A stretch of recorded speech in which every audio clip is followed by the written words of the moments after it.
बीच मेरे साथ space expert Dinesh sir हैं। दिनेश जी, ये 19 मिनट, आखिर के ये 19 मिनट और उसको क्रॉस चेक करते हुए लिए जाने वाला लैंडिंग का फैसला कितना अहम है?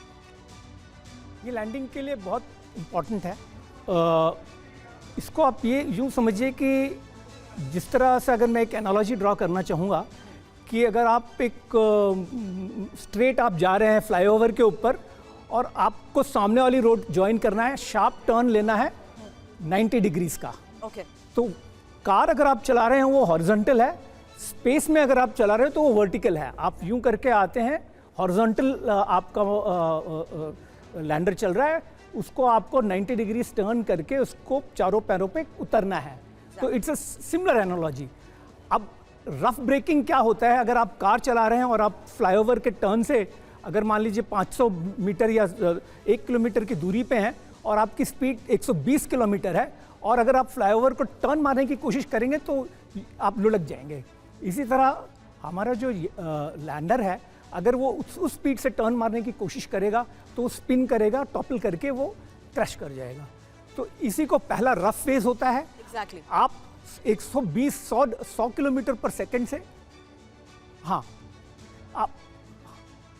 आप अपनी स्पीड 30 किलोमीटर 20 किलोमीटर करते हैं, उसके बाद आप उसको बिल्कुल सही कह रहे हैं सर। सीएम नौटियाल सर भी इस वक्त हमें ज्वाइन कर चुके हैं, स्पेस साइंटिस्ट, उनका भी मैं रुक करूंगी। लेकिन इस बीच ये टेक्निकलिटीज और भी हम आगे आपसे समझने की कोशिश करेंगे। इसरो के पूर्व डायरेक्टर डॉक्टर सुरेंद्र पाल का ये बयान सामने आया है, जहां उनकी तरफ से कहा गया कि चंद्रयान 3 बेहतर प्रदर्शन करेगा, लैंडर अपनी जगह तय करने में सक्षम है, एक जगह मंडराकर सतह लॉकेट कर सकता है। और साथ ही ये भी बता दें, पहले से बहुत कुछ बदला है, ये उनकी तरफ से कहा जा रहा है।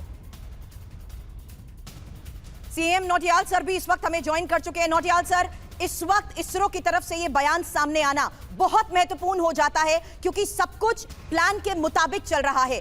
अब आने वाले वक्त में किस लिहाज से मॉनिटरिंग की जा रही है इस मिशन के तहत अगले फेज की? देखिए, जो लैंडर अपनी इस समय जो ऑर्बिट में है करीब 25 किलोमीटर की ऊंचाई पर चंद्रमा से, उसके लिए 2-3 चीज़ें बहुत इंपॉर्टेंट हैं कि शाम को जब उसका डिसेंट शुरू करेंगे तो उससे पहले की एक मैन्यूवरिंग की उसको हॉरिजॉन्टल से वर्टिकल उसमें लाना है, उसकी वेलोसिटी को कम किया जाना है, जो 1.68 किलोमीटर की वेलोसिटी तक उसको लाएंगे। और जब वो नीचे गिरेगा उसके बाद अगर चंद्रमा की ग्रेविटी के पृथ्वी की तुलना में 1/6 होने के बावजूद, क्योंकि ग्रेविटी है, तो अगर फ्री फॉल होगा तो उसमें बहुत एक्सीलरेशन हो जाएगा। तो ये बहुत ज़रूरी है, जैसा अभी बताया भी था, कि इसको डिबूस्ट किया जाएगा, थ्रस्टर्स के उपयोग से इसको स्लो डाउन किया जाएगा, ताकि अल्टीमेटली जब ये पृथ्वी वहाँ चंद्रमा की सतह के ऊपर होवर करे डिफरेंट हाइट्स पे, और उसके बाद एक जगह पे इसे करीब करीब स्थिर कर दिया जाएगा और फिर 2 से 3 मीटर तक इसकी वेलोसिटी रहे प्रति सेकंड की, इतना इसको स्लो डाउन किया जाएगा ताकि ये सेफली अपने लेग्स पर उतर। अच्छा नौटियाल साहब, ये भी कहा जाता है कि पिछली बार की गलतियों का जब जिक्र होता है तो कहा यह जाता है कि पिछली बार हमने दायरा जो है वो सीमित कर दिया था, यानी लैंडिंग स्पेस 500 बाई 500 मीटर का होगा, ये तय कर दिया गया था। इस बार ऐसा कुछ नहीं किया गया। इस बार उसको बढ़ाकर, इस बार इसको बढ़ाकर 4 किलोमीटर बाई 2.4 किलोमीटर, काफी ज्यादा बड़ा कर दिया गया है। तो हमारे पास काफी लैटिट्यूड है, राइट, काफी ज्यादा बड़ा कर दिया गया है, करीब 16 गुना 15 गुना बड़ा कर दिया गया है।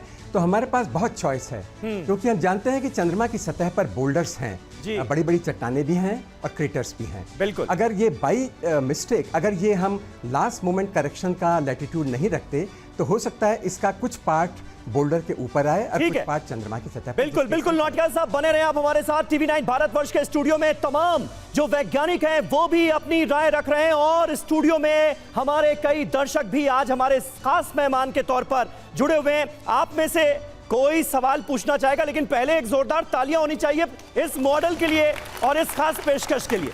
जी, यहां पर आप पूछना चाह रहे थे।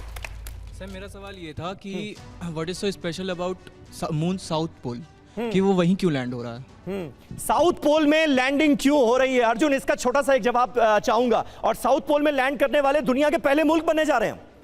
उस पोल पे ही क्यों लैंड कर रहे हैं? चंद्रयान 2 में भी गए, लूना 25 भी साउथ पोल पे गया। इसका सिंपल सा रीजन है क्योंकि चंद्रयान 1 जो हमारा मिशन था उसने साउथ पोल पे पानी खोजा था।